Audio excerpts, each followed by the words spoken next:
Hello, everybody, and welcome back to the Brodo Fantasy Football Podcast presented by BrodoFantasy.com and the Fantasy Football by Brodo app, the only tool you need to dominate fantasy football. What up, Matt? How's it going, brother? Glad to be back. I missed last week, and you in your solo, Flying Dolo. your solo first ever solo pod absolutely killed it. I felt like it was a masterclass in the top 3 wide receivers of this year's rookie class of Quentin Johnston, Jackson Smith-Njigba, and Jordan Addison there. I thoroughly enjoyed listening to it as someone who, as the most Brodo listeners know at this point, me and the bros are redraft focused, so we try not to get into rookies too much until we need to keep like a clear mind. That's completely different with Dynasty. Matt is deep into this.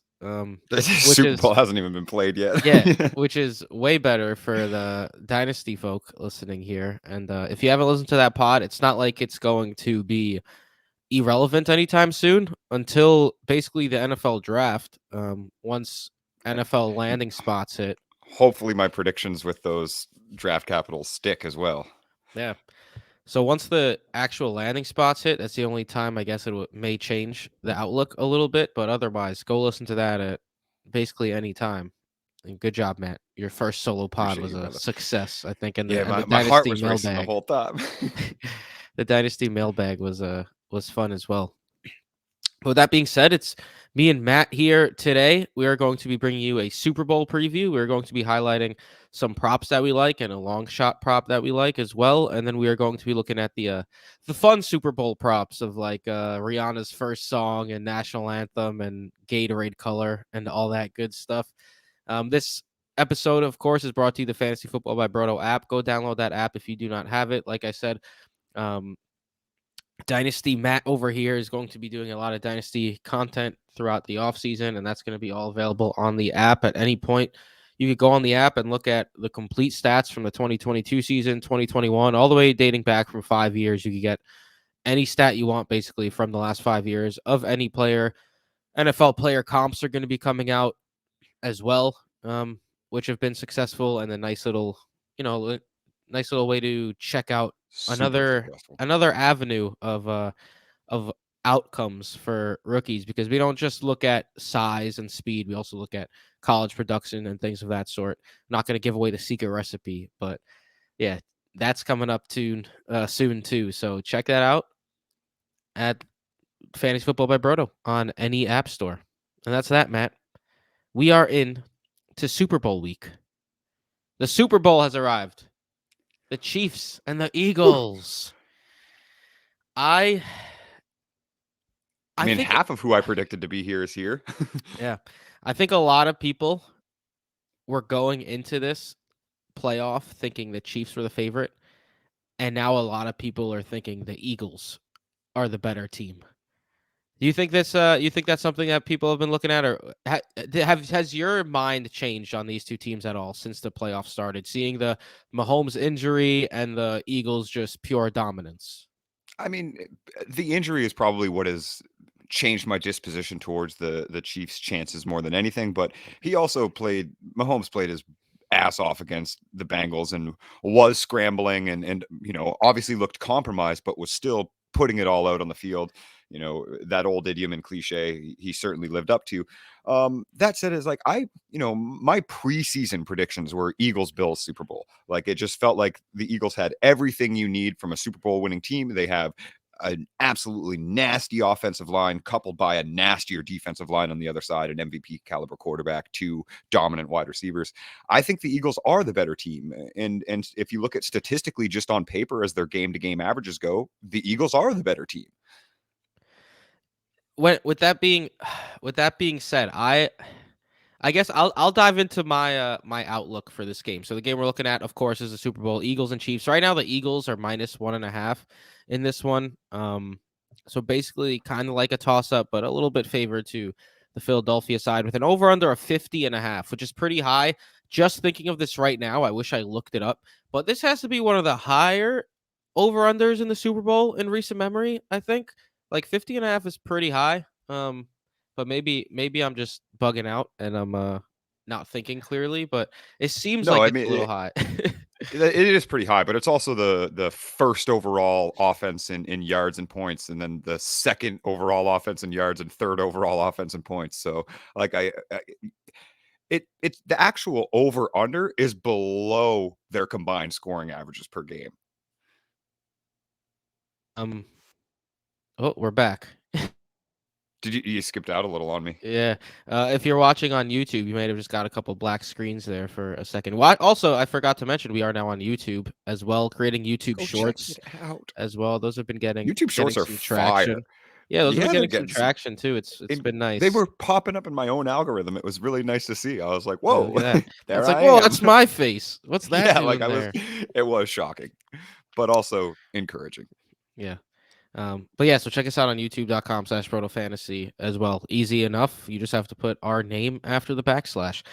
But for this game, it's to me, it comes down to the quarterback position again. You got Patrick Mahomes on one side, who's the GOAT, and Jalen Hurts on the other side, who has absolutely blossomed into a star this season. I don't think you could argue that at this point. Like Jalen Hurts is a dog, as the He's the complete package, kids man. would say. Yeah, he really is. And with that offense around him, he's been absolutely balling this year.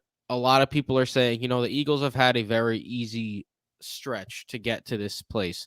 They faced the New York Giants, who they were a surprise team this year, a Cinderella story, but maybe they shouldn't have made it as far as they did, which I think is a decent gripe, but nonetheless, they were a playoff team. And then they got the 49ers, where Brock Purdy got hurt very early in the game. Josh Johnson came in, did not perform admirably at all. And then Brock Purdy came in and became just a handoff machine because he tore his UCL. Now, I really don't like victory lapping injuries, and I want to preface that this is certainly not what I'm doing. But is that not a part of the dominance that you can get to a quarterback so early and so dominantly that you literally knock him out of the game? That's why I hate people Yeah. discounting their win over the 49ers so much. Like I genuinely see that as like a fair win. Like that's how you beat a team. The funny thing to me was all of these Brock Purdy haters were like, the 49ers they're just so good that Brock Purdy can be terrible, or even if he is terrible, he's just playing well because of that. And then Brock Purdy gets What about the injured and everyone's like, "Oh, how are the 49ers supposed to win without a quarterback?" Oh, now Brock Purdy's good enough? Like, what are you talking about? what about how the Eagles made that number one overall defense look? Yeah, Like exactly. people are discounting what happened on the opposite side of the ball as well. Like Brock Purdy could have stayed healthy for the entire time. You think he's putting up 41 against the Eagles? Yeah. And before Purdy even got hurt, Hassan Reddick was living in that backfield. Like Exactly. it was absurd. They had like backup tight ends trying to block Hassan Reddick, who's like up there for one of the best defenders in the league this year. Mind-boggling to me. But now that brings us to this week's game. The Eagles are obviously a very, very high potent team all across the board. And then you have the Chiefs, who their defense is always decent, but it's nothing to be super scared of. And then the offense obviously revolves all around Patrick Mahomes, who has turned no Tyreek Hill into whoever your name is. I'll get you the ball anyways this year and still throw for 5,000 yards. Everyone and Travis Kelce, of course.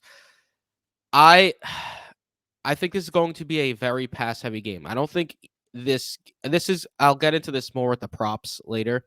I think it's going to be a battle of the quarterbacks. I think Patrick Mahomes is going to need to absolutely dominate through the air to win this game against Philly.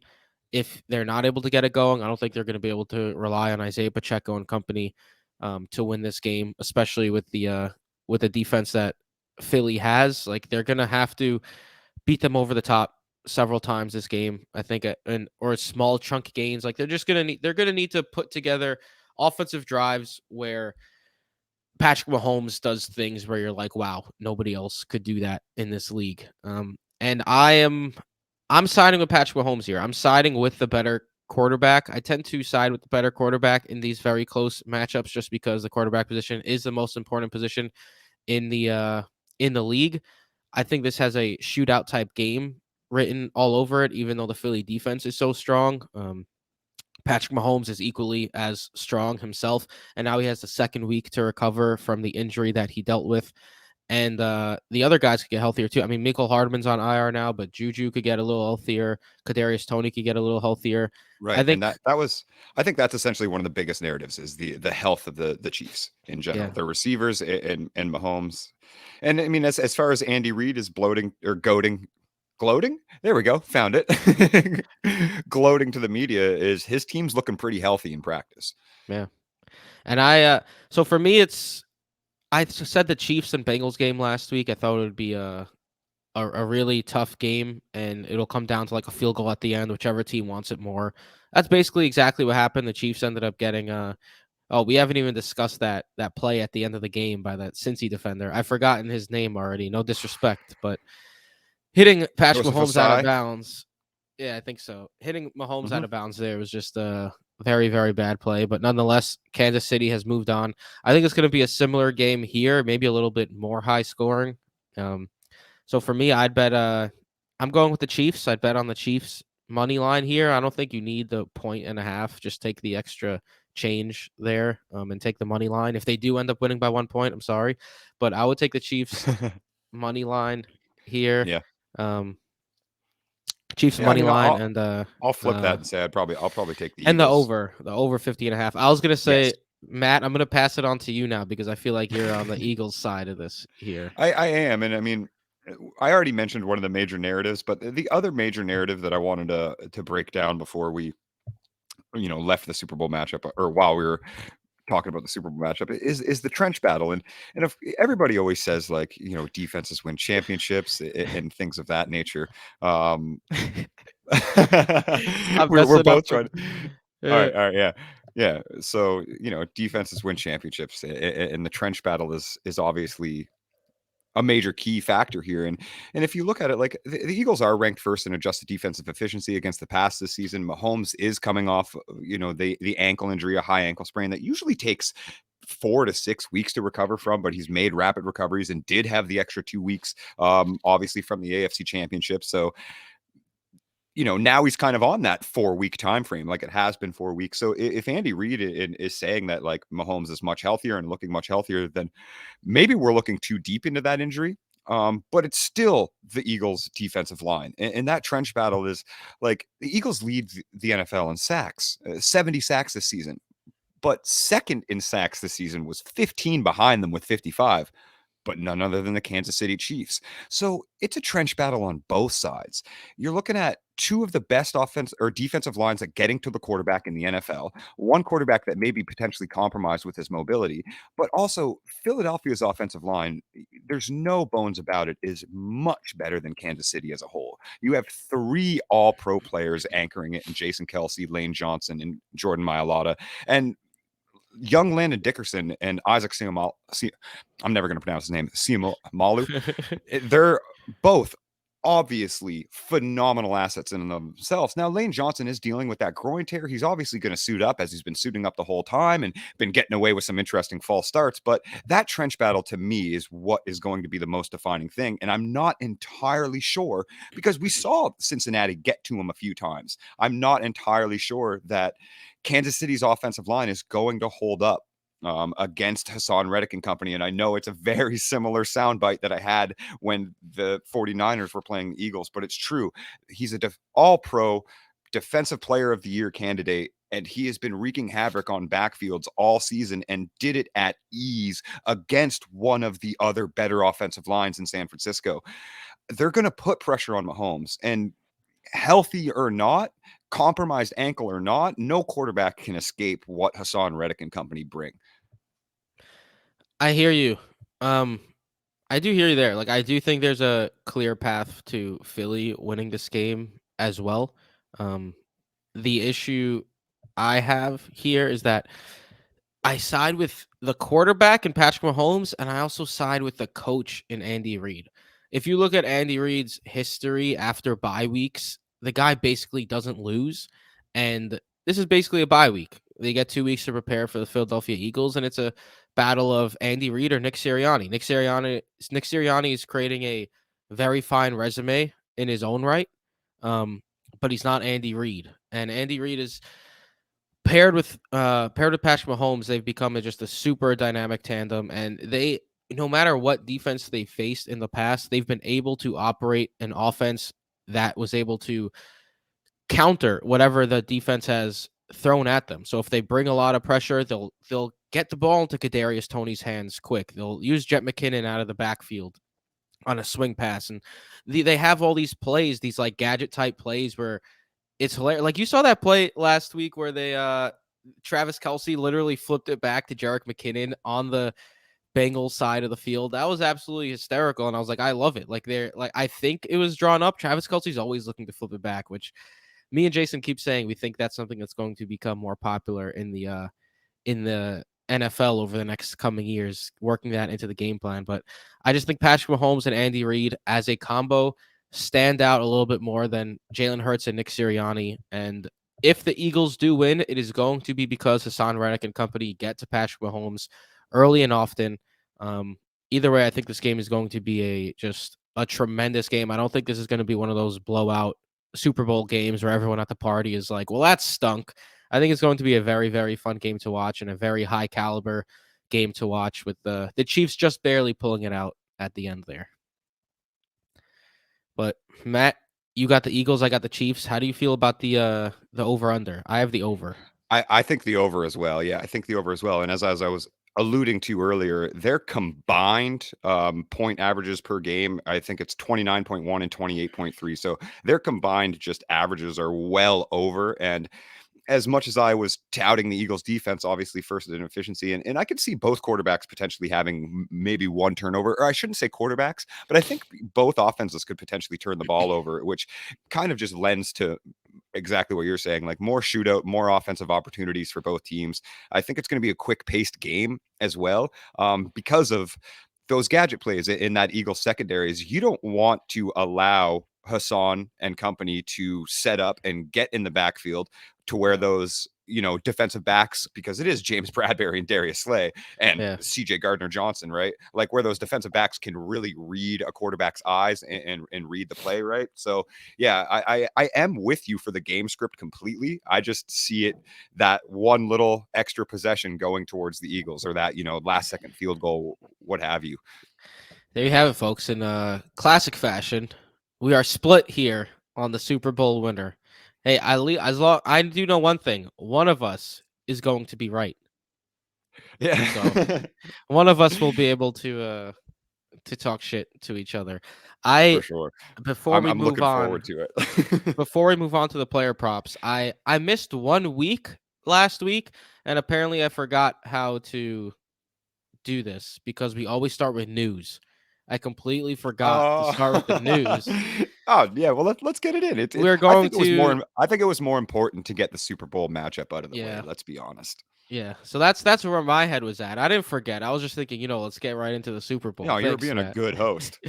Yeah, we're going to be focusing on front office moves this time around because that is what is relevant at the time. And this one's fun. The Cardinals said they don't plan to hire a head coach until after the Super Bowl this week, which probably means they are eyeing one of the available coaches. They want Bieniemy. Namely Eric Bieniemy, Eagles OC Shane Steichen, and Eagles DC Jonathan Gannon. I think it's Jonathan Gannon. Really?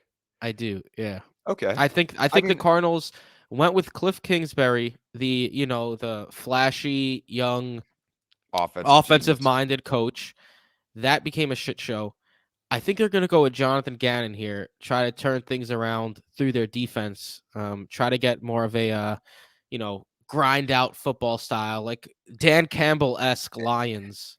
You know what? I think you definitely could be right, especially when you look at his impact in the linebacker room and the fact that Will Anderson or Jalen Carter is certainly looking like they're going to land in the Cardinals' lap there because of how high the Cardinals pick is after they crapped out.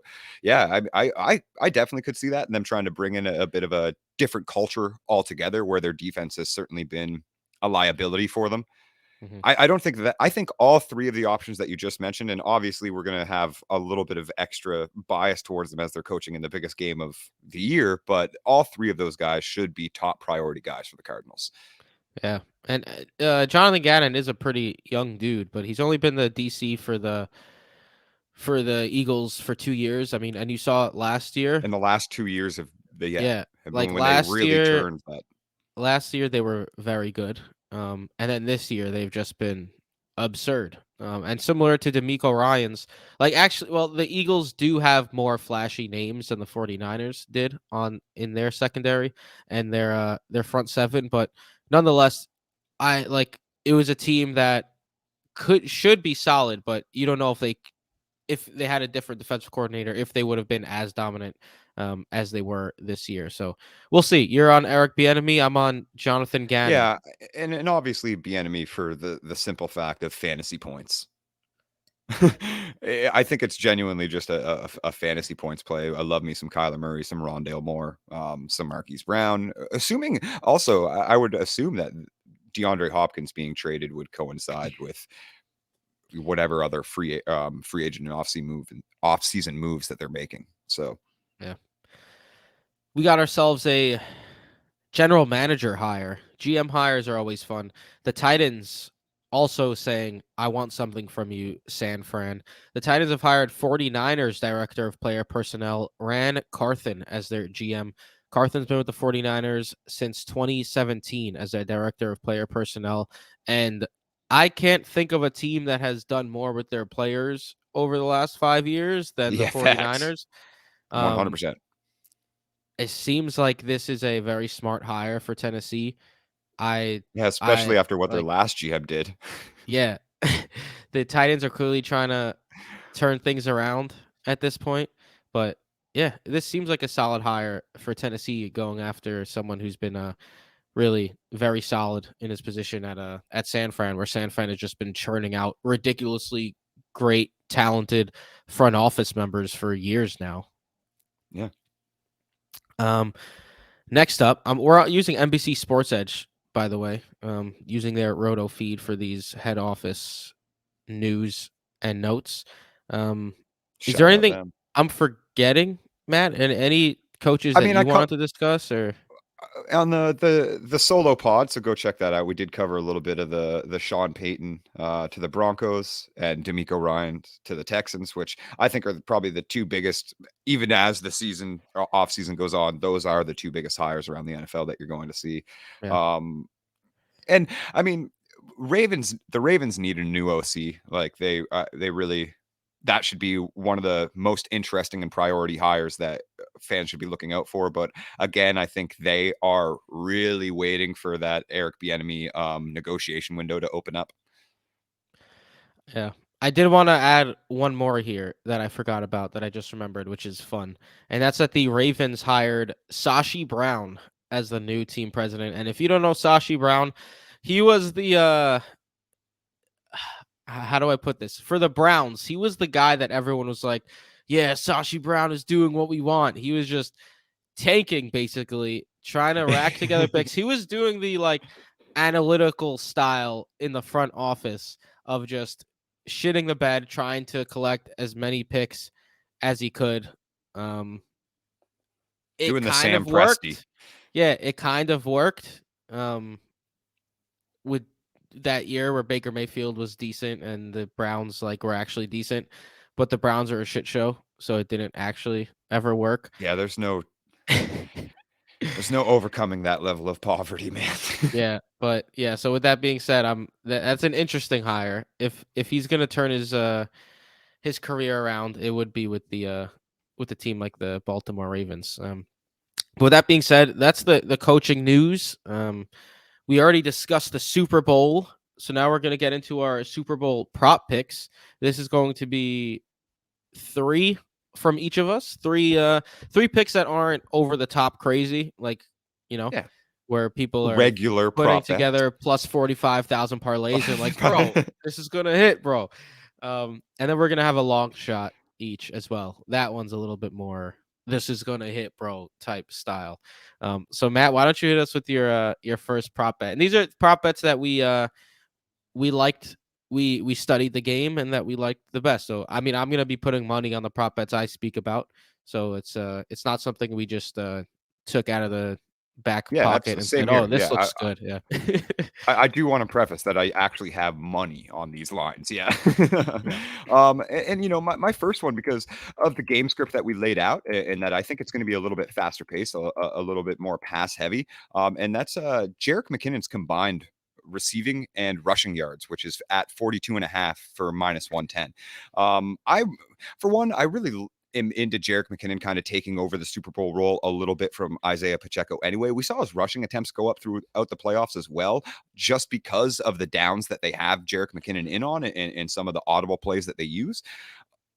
He's a better pass blocker than Isaiah Pacheco for sure. And we've seen Pacheco be such an explosive runner. I know they're going to want to get him utilized on early downs and try and control the clock. And if they get up towards the end of the game, he'll certainly have his overs maybe come a little bit closer.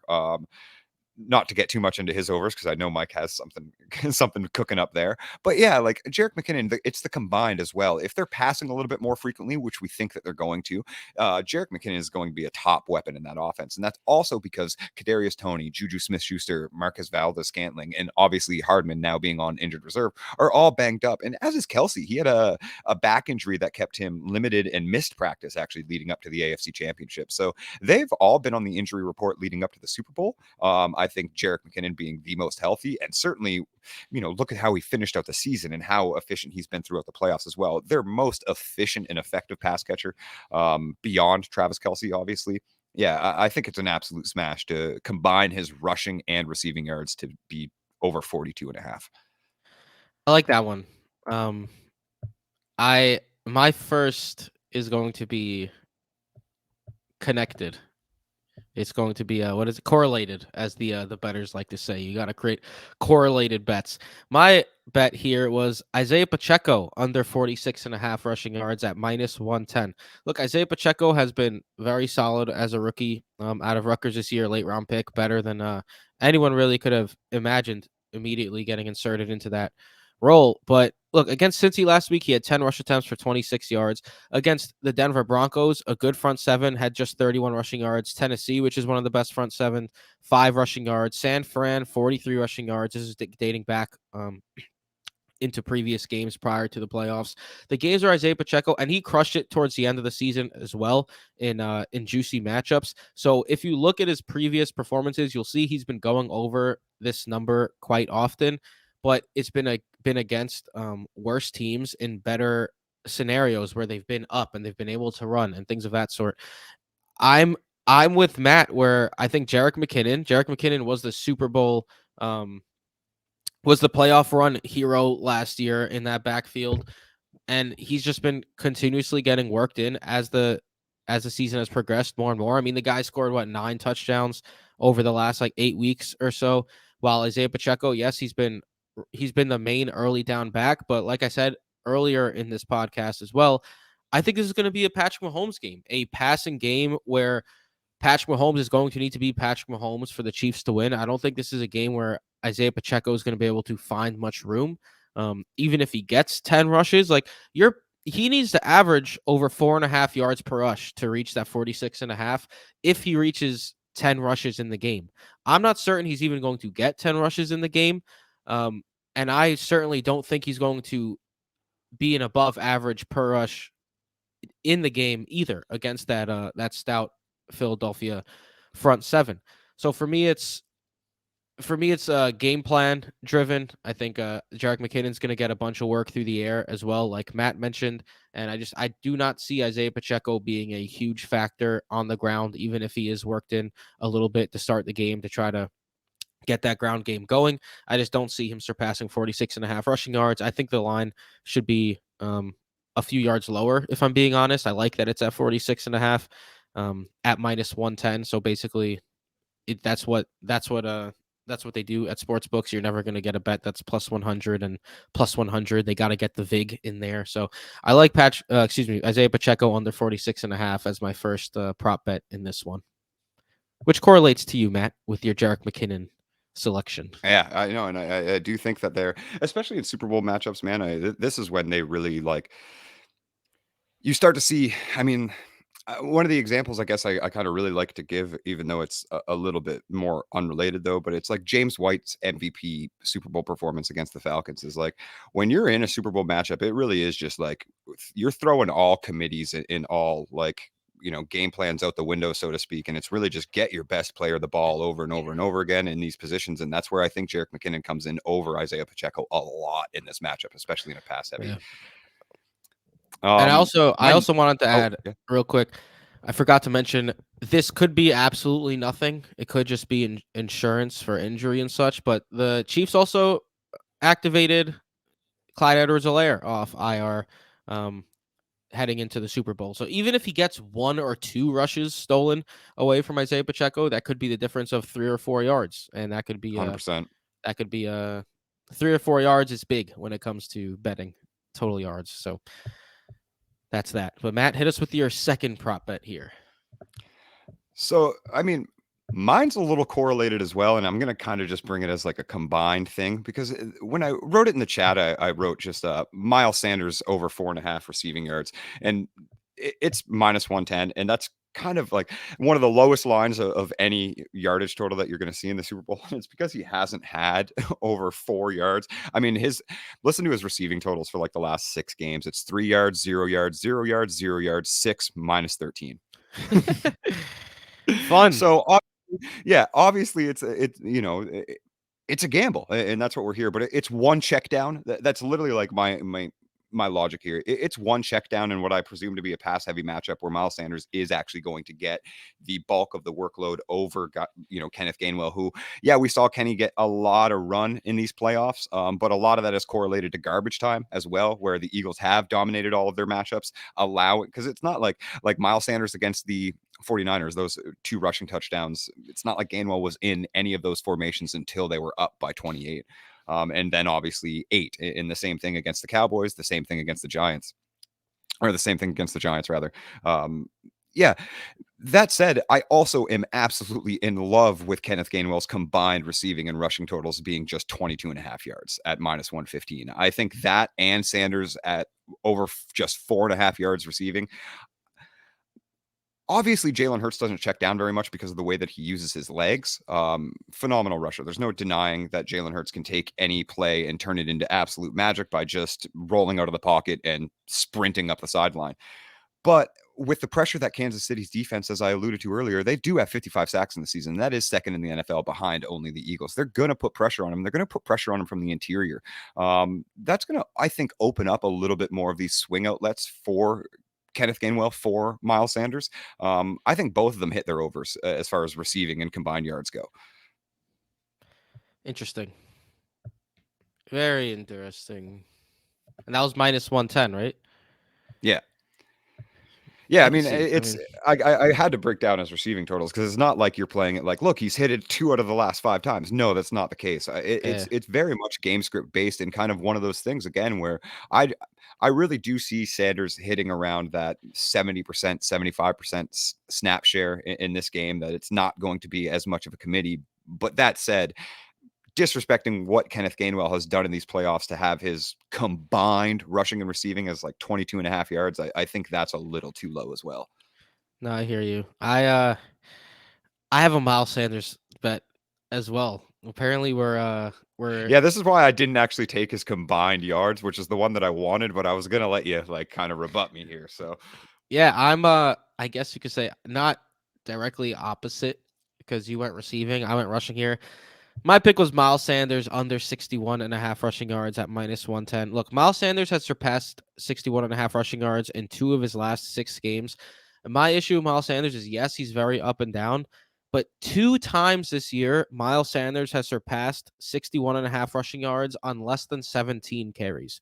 So he's either been worked hard in these games or he's been utilized lightly. And do we think Miles Sanders is going to be in a position where he gets 15 plus carries against KC in the Super Bowl? I mean, last week they blew out San Fran. He got 11 carries. He scored 2 touchdowns. He looked good. But we've seen you were talking about Kenneth Gainwell getting burned last week as well. Like we saw Boston Scott come in, score a touchdown against the Giants. He got some work last week against San Fran. Like they like to move this backfield around. Jalen Hurts runs a bunch himself. This is a game where I expect passing to be king. So Miles Sanders reaching 61.5 rushing yards. Like I said, 2 times this year, he surpassed that on less than 17 carries. Like, that is not, like, 17 carries is not something I see Miles Sanders even coming close to getting to. And the Kansas City front seven is not, like, they can be run against. I just don't think Miles Sanders is going to be in line here to have a big rushing game. I think Jalen Hurts and company are going to need to air it out. Jalen Hurts is going to have to use his legs. Kenneth Gainwell, Boston Scott are going to mix in. I could see Miles Sanders getting 12 carries or so for like 50, 55 yards. I just don't really see a path to him going over 61.5 unless he breaks out a long run, which is always a possibility. But nonetheless, I think Miles Sanders here at minus 110 value, at 61.5. I think the under is very enticing, and that's something I'm going to be betting on myself here. Yeah, I kind of find it a little difficult to argue with those points, but I mean, back to that game script is kind of why I like his total yardage more for maybe that one big rush play. And I do think he gets utilized like that, and that's kind of where we differ is I do think he kind of gets utilized more as a workhorse in that we see him on all 3 downs. And he's the safest one. Gainwell has had some fumble issues. Boston Scott is Boston Scott. Yeah. So I really do think in a Super Bowl where he's also didn't get his 5th-year option picked up, they're not really concerned about his health moving forward. Like, you know what I mean? It really is just Fair one of those enough, yeah. business decisions where it's like, now he gets 90% of the touches because what are we waiting for? And he's not going to complain about getting 90% of the touches in the Super No, Bowl. of course. Exactly. I mean, especially without your 5th-year option. If you can somehow turn that opportunity share into what could be considered an MVP game. Anyway, yeah. So of course, a lot of my pushback is a little narrative based, but that's kind of how I do see this game playing out with those opportunity shares being so garbage time based, I suppose, is really the analysis that I want to go with there. I don't think Gainwell gets that same burn in a close game. My final prop, though, and I think this one is legitimately free money, so let me get big screen here. Yeah, Matt, you put in all caps free money when you chose this. Yeah. Yeah. I mean, I don't see how it's even set as anything under a full sack. But Hassan Reddick to have half a sack, so over 0.25 is minus 150 going into the Super Bowl. Yeah, minus odds, obviously, but take that all day, all night. Hassan Reddick is going to get to Patrick Mahomes. Sam Hubbard and TJ Hendrickson, had no problem getting to Trey Hendrickson, had no problem getting to Patrick Mahomes last week. Obviously, the ankle was a little compromised. We expect him to be a little bit healthier here. But that said, the Eagles' defensive line is much better, and their front seven is much better than the Bengals. Kansas City's offensive line has certainly improved throughout the season and shown steady improvement as they work together as a full unit, and everybody continues to be healthy. But they are not. And I mean, no offensive line is 70 sacks is a real problem, but they are not the best offensive line in the league. The Eagles will create pressure. They are the most innovative blitzing team in the NFL. They are going to get to him. And the guy that they open up the most avenues and lanes to get to the quarterback is their most phenomenal athlete. That is Hassan Reddick. He is being widely disregarded as one of the best defensive players in the NFL. I really think he should have been higher in voting for Defensive Player of the Year. Congratulations to Bosa for taking that one home, likely. But Hassan Reddick deserved all of the credit as well, and easily should have been a top candidate for that award. The pressure that the Eagles are going to bring to Kansas City is going to be unrelenting. And all it takes is a half sack. You're talking about a half sack to get your money back here. Like, he just has to put his hands on Mahomes, have him fall down, and another one of the Eagles, cause a trip. Like, that's it. And he's going to get more than that. Hassan Reddick will have a full sack. And that kind of brings me to another long shot parlay that I didn't actually, or play that I didn't actually write down.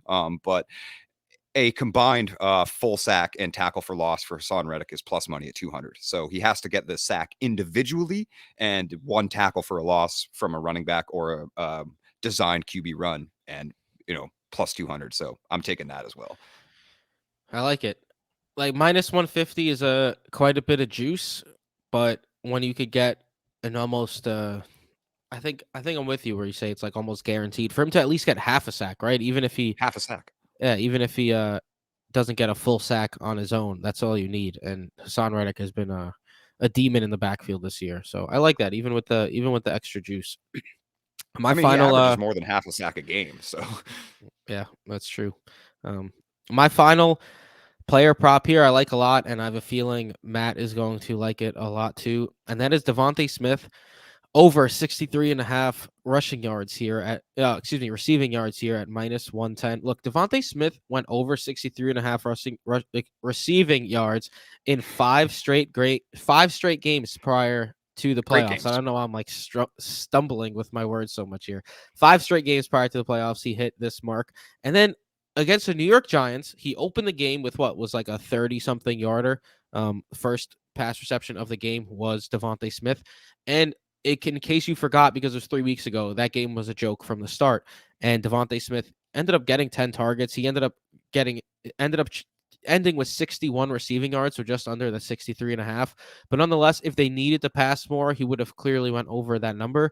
And then last week against San Fran, he only saw 3 targets and just 36 yards. But that was a joke of a game. Like, these were blowout games. And I do not think that this Kansas City game is going to be a blowout by any means. They're going to need Devontae Smith to be a factor in this game if they are going to want to win.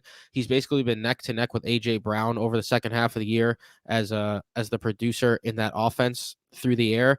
And look, L'Jarius Sneed cleared concussion protocol. He's back. He's their ace cornerback this season. He'll probably line up against AJ Brown for the most part. You got Trent McDuffie and company. McDuffie's been good this season, but he's a rookie against Devontae Smith, who has just really blossomed into his own in his second year. Like, Devontae Smith has been tremendous as an asset for Jalen Hurts this year, and just really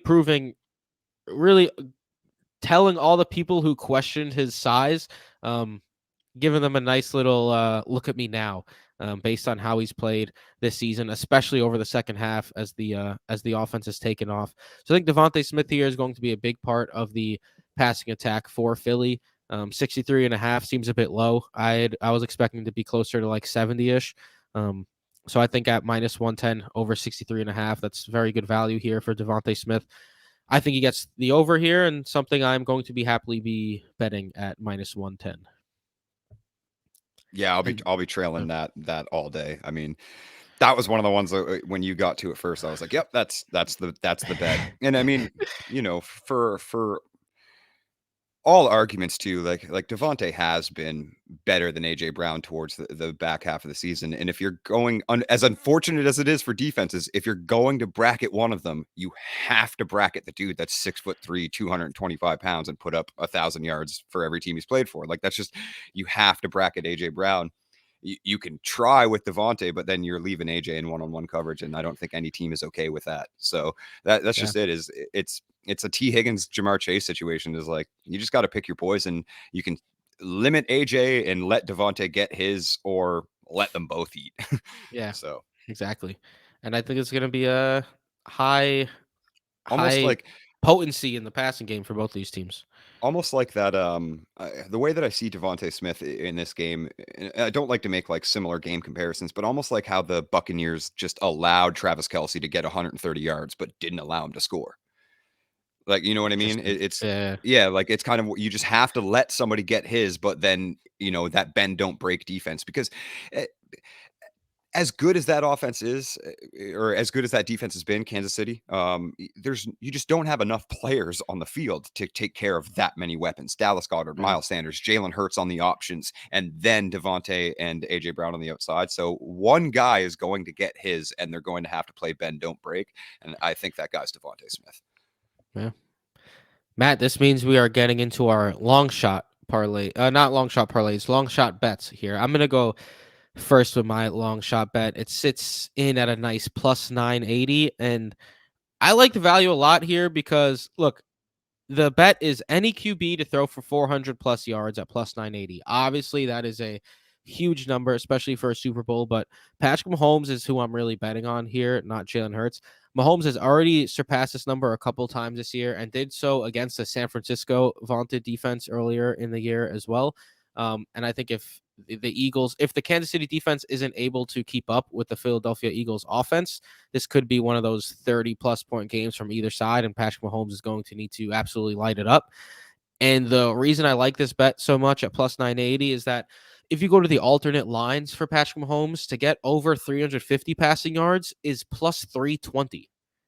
Plus 320 for over 350 passing yards. EV. Meanwhile, if you look at this FanDuel special, you get 400 plus for plus 980. That is a massive difference for 50 yards. And yes, Patrick Mahomes could end with 385 passing yards, have a monster game, but that's no fun. We're taking long shot picks here. And at plus 980, like you throw $10 on it, you could net $98 on Patrick Mahomes to have a monster game, which is absolutely in the cards in my opinion. And yes, it's unlikely. That's why it's plus 980, but it tickled my fancy either way. I think Tickled my fence. I think it's possible. And at plus 980, I'm willing to sprinkle a little bit on there. I like that. I like that one. Mine's even further out of left field and a Nice. very long shot. and it kind of hedges my I guess it kind of hedges my bet of the Eagles winning as well. But my long shot, because I wanted to play like, you know, a first touchdown score for one of my long shot parlays, and then I saw that combined with this first touchdown score for his team to win, it was plus 2,800. So Juju Smith-Schuster to score the first TD and the Chiefs to win the Super Bowl is plus Ayo. 2,800. Yeah. So, I mean, yeah, certainly a long shot. Juju hasn't really done much. He's been hampered and injured throughout the playoffs, has cleared injury reports, is practicing in full. Andy Reid feels really positive about his receiving room with Tony, MVS, and Juju. He said they were running around the field like maniacs today at practice. So, you know, obviously some lauded coach speak that he's going to speak positively about his guys entering the Super Bowl, of course, but it is positive news because I think no news in this situation would have been a little bit worse.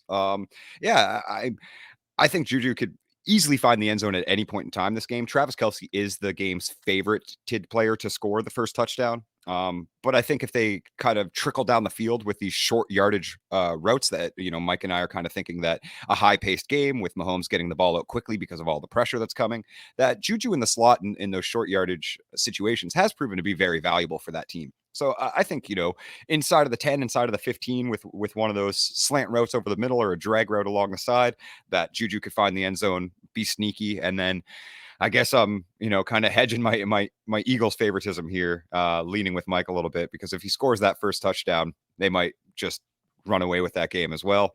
It'll still be close, but yeah, Chiefs to win as well just boost those odds to 2,800. I guess I kind of can't ignore that.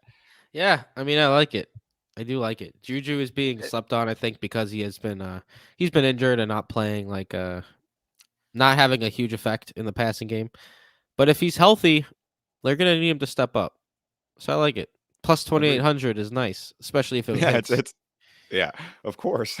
Say I heard it here first. This is a fun one too. I gotta throw this. It's not even really a long shot because I think the odds are just like plus 110. But plus odds for the first touchdown score to have a jersey number over 11.5. So that's like no Juju, you know, no, I can't remember who else. No AJ Brown, no Devontae Smith, no Juju. MVS is out of the picture too. But like all of the randoms essentially. And then because Travis Kelce is obviously 87, he's the favorite to score the first touchdown. I think that's fun little way to juice some props here. Yeah. Oh man, the amount of crazy ideas they come up with for the Super Bowl is hysterical. Like, have you heard about this octopus bet? I was gonna say the octopus is my favorite. Yeah, the octopus. If you don't know what that is, it's called the octopus because eight legs. The player has to score the touchdown. So say Travis Kelce scores a touchdown, and then the team has to go for 2, and Travis Kelce has to be the recipient of the 2-point conversion. It's like plus 1,200 or something for will there be an octopus in this game? And like no is like minus 8,000. Yeah. Like it's a hilarious bet. The fact that they just call it an octopus, like I was like, why are people betting on an octopus being thrown on the field or something when I initially saw it, and then I saw the explanation for it, which I guess made a little bit more sense. But yeah, there's some crazy bets. If you have any crazy bets that we haven't discussed, hit us up in the Discord and let us know. And join the Discord at patreon.com/BrotoFantasy. Cheap plug right there. But now we're gonna get into the more fun style bets like the octopus. Matt, I cannot. Where are these damn bets? I cannot find these Rihanna bets. Like, where did you find these Everybody's bets? talking about them. You could get some lines on like William Hill and 365 and some of Yeah, the they're all more. over the place. Yeah. Yeah, yeah. And DraftKings has some very interesting lines as well for Super Bowl, like novelty props. It's under their novelty props bets, but they don't have the Rihanna first song or the national anthem, I think. So All you got to right. go all over the place if you want to get real degenerate. Yeah. But the first one, let's see. I'm pulling up the odds for Rihanna because I could not find this anywhere, but I heard so many people talking about it. All right, so the Super Bowl halftime show prop. What will be Rihanna's first song? The top there's like 10 options here. You got Diamonds at plus 220. You got Don't Stop the Music at plus 245. We Found Love at plus 350. Lift Me Up at plus 430. Believe It at plus 455. What's Believe It? I have no idea. Yeah, I'm not gonna bet Believe It. Where Have You Been? Plus 505. That's where the Umbrella. money's at. Interesting. Umbrella at plus 645. That's interesting. Work at plus 800. Hate That I Love You at plus 1,000. Cheers. Drink to That at plus 1,000. Excuse me. Live Your Life at 1,400. And Bitch Better Have My Money at plus 1,500. Bitch better have my money. I don't think it's Don't Stop the Music. I feel like that's more of like halfway through type of thing. Like you think it's gonna end? Nope. Don't stop the music. Please don't Type stop shit. the Yeah. music. Yeah. Like the lights go down and everybody's like, "Oh, what a show!" Yeah. We Found Love is a little It's too slow. soft. I think it's a Yeah, little too soft. agreed. Yeah. I don't know what Believe It is. Watch it be I Believe don't It. even We're know both gonna that be like, track, what is this so song? Yeah. Work and Umbrella, I think, are interesting. I think those are they're Umbrella good is a value huge too. hit. Umbrella's a huge hit, and I And can what see it broke her opening up. to yep, because it's what broke her to the mainstream. I can see it opening up with like, cause they get wild, a big ass umbrella, and she comes up under the umbrella, some crazy shit like that. So my bet Yep. here would be Umbrella at plus 645. What Mine's about you, Matt? my bet here is where have you been at plus 505? And I mean, somebody already tweeted this, so this isn't even my own thought, but I thought it was hilarious logic. They were like breaking it all down. They were like, this one was used in the commercial, like for Umbrella. They were like, this is what broke her to the mainstream. And then for Where Have You Been? They were like, literally, where has she been? That is true. And But that was good enough logic for me at 505. that's great. Jason and Cass, I didn't know. I just checked right now. We're both on Umbrella as well. Both So we on got Umbrella. 3 umbrellas. And then Tim, because he has to make a mistake even when he's not on the pod, decides he's going to pick Disturbia, which isn't on the list. So Tim is canceled out here. classic Maybe Tim move. I mean, maybe But Disturbia is like the only negative odds one. They know what the set list is, bro. I didn't even know Disturbia is not even on the list. Like Can't what even I'm bet looking it. at. So you can't even bet Come it. on. Yeah. Come on, Diamonds Tim. is the favorite. Classic. Because I think Diamonds is the one that they're using in the commercial, correct? That I don't even know. I'm flying blind here, kid. Yeah, me either. Next up is heads or tails. This is, of course, the sites have to get their vig here. They got to get their rake. So on FanDuel, for instance, it's minus 104 for each. So no matter what, they're going to make a profit. On DK, it's plus 100 Is it? So for DK both. is. Yeah. Oh, so DK is saying this one's just for fun for the fans. Yep. Nice. It's If you're plus going to bet 100 it, go for to both. DK. That's the Yep. only spot where it's actually 50-50 if it's plus 100 and you're actually getting your money's worth, so to say. Matt, what's your choice? I'm going heads. Fade the Heads. public. The public's on tails, bro. So we got to go heads here. I have always been a tails guy, so I'm going to go tails. When I do the coin toss in my football games, I'm a tails guy. Jason has always been a heads guy, so Jason, of course, picked heads here. But it's funny, when Jason used to go do the coin tosses for a football team, he'd always go heads, and whenever I'd do it, I'd always go tails. So a little bit of a back and forth there. Cass went with tails as well, and Tim, what did Tim say with his Disturbia pick? Tim said heads as well. Next one, That's the all right. the Super Bowl Gatorade colors. So orange has been the biggest so far over the past 50 years or so. It's at plus 250. Yellow/green is at plus 350. Clear/water is plus 600. Blue plus 600. Red/pink plus 650. Purple plus 900. And no Gatorade bath plus 1700. So I have a little bit of logic here. I'm going either yellow/green or red/pink because I feel like these teams are going to be picking Gatorade colors of their color. Right? So we got green for the Eagles and Oh, all right, all and right. And and red for red the for the Chiefs. Chiefs. I think the Chiefs win if you pour red on top of their already fire red uniforms. No one's gonna care. It's gonna look awesome. So I'm going red pink here for plus 650. The Chiefs pulling it out and pouring red all over their red team. I think that's excellent logic. I went purely based on flavor, which I prefer the orange Gatorade. That would be my Fair enough. preferred Gatorade of choice. But I was also thinking, like my brain was thinking when Tim picked blue, I was like, there's no way either one of these teams are drinking blue. You know how badly that would ruin their jerseys? That was literally in my logic. So I like where your head's going with there. But I for some reason didn't make the connection just to go with team colors. I don't know if that's a viable Oh, choice, dude, I but like where you're going here.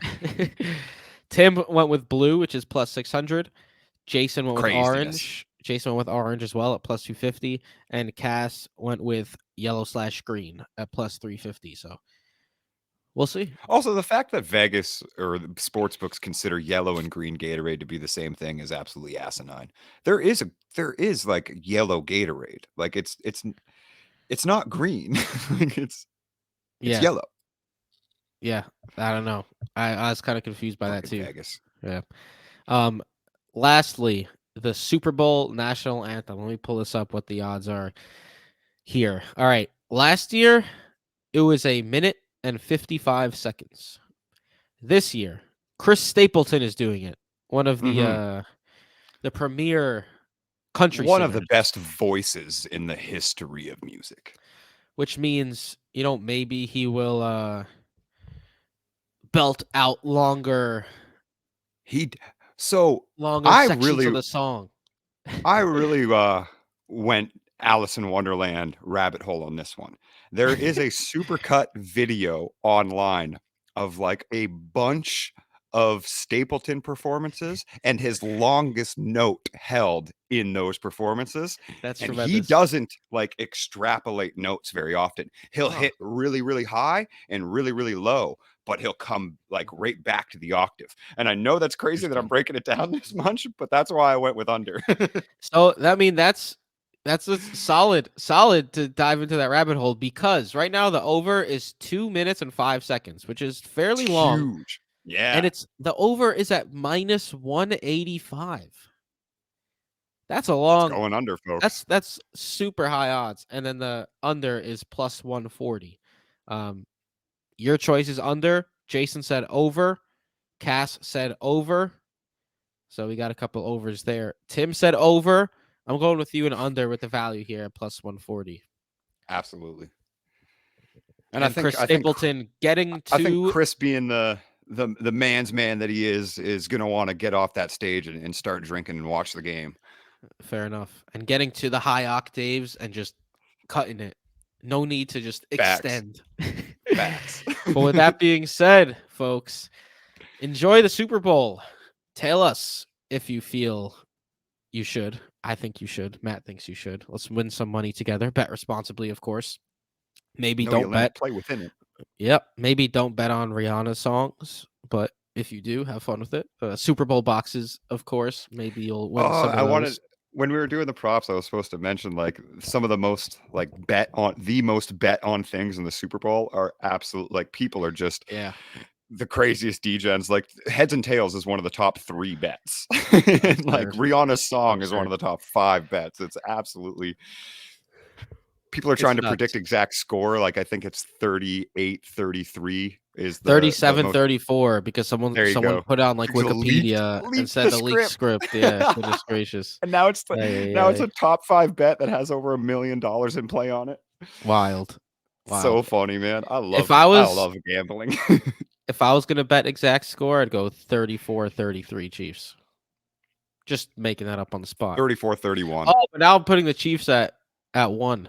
Yeah, you're Even putting by 1 point what I was saying point. earlier.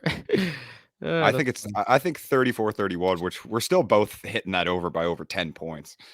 Yeah. I think both teams score 30 on each other, though. I'll say that. I think that is a high possibility as well.